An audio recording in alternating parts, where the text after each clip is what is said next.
J'aimerais tellement ça comprendre le bâtiment. As-tu déjà pensé à t'inscrire en dessin de bâtiment? Viens, suis-moi, je te montre ça. Yeah! Donc, Design bâtiment, d'abord, c'est un programme de 1 an et demi où on va aborder différentes sphères du bâtiment. Donc, on parle de 3 grands axes en architecture, en mécanique du bâtiment et en structure. On a tendance à, malheureusement, trop penser que c'est juste les architectes et les ingénieurs, mais il y a tellement d'autres possibilités. Ça peut être autant dans le dessin sur ordinateur du bâtiment, concevoir de la plomberie, de la ventilation, même architecture au niveau des maisons. On peut même aller sur les chantiers. Donc, c'est vraiment un DEP qui peut amener les gens très loin dans la construction. Il y a beaucoup d'élèves qui arrivent chez nous qui ont déjà des talents innés en dessin, qui sont très bons au dessin à la main.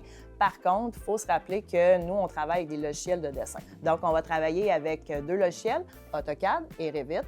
Tout au long de notre formation, l'élève va apprendre à dessiner ces différentes disciplines-là du bâtiment, mais à travers ces 2 logiciels-là. Un bon dessinateur en bâtiment, d'abord, il faut aimer travailler à l'ordinateur, ça c'est certain. Beaucoup d'autonomie aussi pour pouvoir faire les projets, les remettre, les garder. Je dirais quelqu'un qui sait communiquer, parce que souvent, il va falloir exprimer ses idées. Débattre sur des choses qu'on trouve intéressantes ou pas. Il faut aimer être curieux de la construction. Ça, c'est vraiment important parce que les matériaux évoluent, la façon de travailler évolue, donc il faut être curieux, il faut avoir le goût d'apprendre de nouvelles choses continuellement. C'est clair que quand les élèves s'inscrivent, ont tendance à penser vraiment qu'on va faire juste des maisons. C'est vraiment pas le cas. On va faire des bâtiments, oui, résidentiels, mais aussi des bâtiments commerciaux. On va aussi aborder de la mécanique du bâtiment. De la plomberie, de la ventilation, des structures de béton, des structures en acier. Le dessin de bâtiment, je pense que c'est un domaine qui est important de se projeter en équipe. On travaille tellement comme dedans qu'on se plonge trop. Puis il y a des gens de l'extérieur qui peuvent nous dire « Hey, ça, je l'aurais mis comme ça » ou « Ah, t'as oublié telle chose ».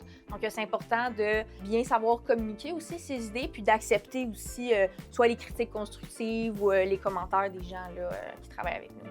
Bien, c'est sûr qu'un dessinateur, ça va travailler évidemment à l'aide d'un ordinateur. Donc oui, c'est souvent assis. Par contre, il est appelé à sortir sur les chantiers, donc à faire des visites de chantier, faire des relevés également sur les chantiers, aller prendre des photos peut-être, je vais aller prendre des mesures. C'est pas sportif, mais on n'est pas juste assis là, toute la journée sur un ordinateur. Le DEP, on le sait, c'est vraiment juste 1800 heures, c'est 1 an et demi. Donc, ça permet à l'élève d'aller directement sur le marché du travail, mais ça permet aussi, si on a développé vraiment une passion ou vraiment un intérêt pour une discipline en particulier, on peut continuer notre parcours au cégep. Et même, il y a certains élèves qui font le choix de faire plusieurs années d'expérience dans les bureaux et passer directement à l'université. Donc ça peut être vraiment un bel atout dans le cas où on voudrait poursuivre des études postsecondaires.